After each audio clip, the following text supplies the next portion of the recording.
andro dia ny ekipan'ny Meteo Madagasikara indray no mandroso tokantranonao amin'izao alazao manoatra ny fiarabana ho an'ny isam-baravarana dia mbola miaina anaty volonandro ririnina isika ato anatin'ny 3 andro avy izany hoe ny aly izay antonony no mamaritra ny andro.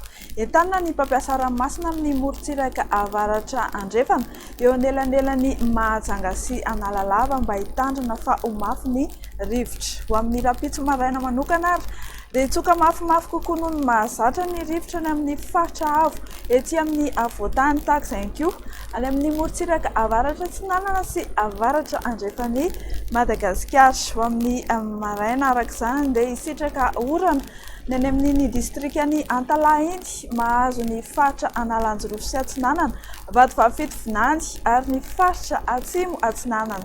Andrahoana ny andro ary mety ho arahana erika manify indraindray ny ilany Atsinanany avoatany ary ifandimby eo ny ravana sy ny masoandro ny amin'ny faritra sisa izay tsy notononina teo. Ho amin'ny rapitso tolakandro indray no hoarisotsika ho amin'izao fotoana izao dia hitoy hatrany ny orana malefaka ny amin'ny faritra avaratra Atsinanany Madagasikara izany hoe any Antalahany, Analanjorofo ary Atsinanany. Maloka ny andro ary mety ho arahana erika manify any Vatovavafito Vinany sy ny ilany Atsinanany faritry ny avoatany. Andrahoana ihany koa fa mety arahana orana tandrifin-drahona malefaka any avaratra andrefan'ny Nosy any amin'ny distrikany Ambanja sy Nosy be iny. Ifandimby kosa ny Maloka sy ny Mibalika ny any amin'ny faritra sisa. Mahakasika ny maripana indray dia tsy dia misy ny fiovana firy fa mbola ahatsapa atsika hatrany isika eto Madagasikara.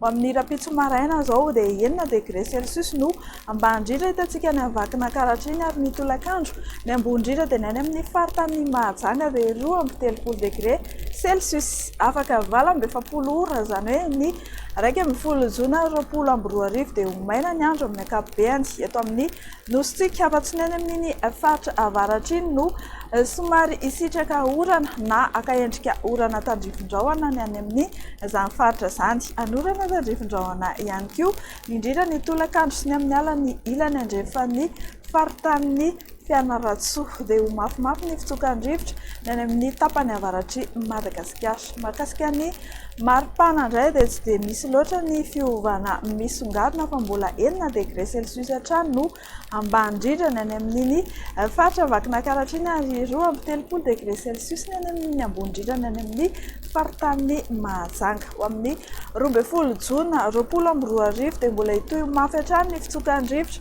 ny amin'ny tapany avaratry Madagasikara ray matoa andrahoana na andrahoana vitsy ny andro ny any amin'ny faritra maro eto amin'ny nositsika fa mety ho arahana orana tandrifin-drahona izany ny aty amin'ny tapany avaratry ny nosy iny. Isy kosa ny andian-javona vao maraina ny amin'ny ilany andrefan'ny avoatany mahazo any amin'ny faritry Menabe iny ary miandrandra orana malefaka hatrany ny any amin'ny faritra avaratra Atsinanany Madagasikara. Mahakasika ny taremarika ny maripana indray dia ahitana fiakarany ny maripana indrindra ny amin'ny takariva sy ny amin'ny alina. Dia izay izay tompolasy tompovavy no Meteo azona roso antsika ho amin'ity alina ity. Aza tonoina hatrany ny manao akanjo mafana fa manampy antsika amin'ny fahasalamana izany indrindra amin'izao andro iny izao. Mandra-pitafa tompoko.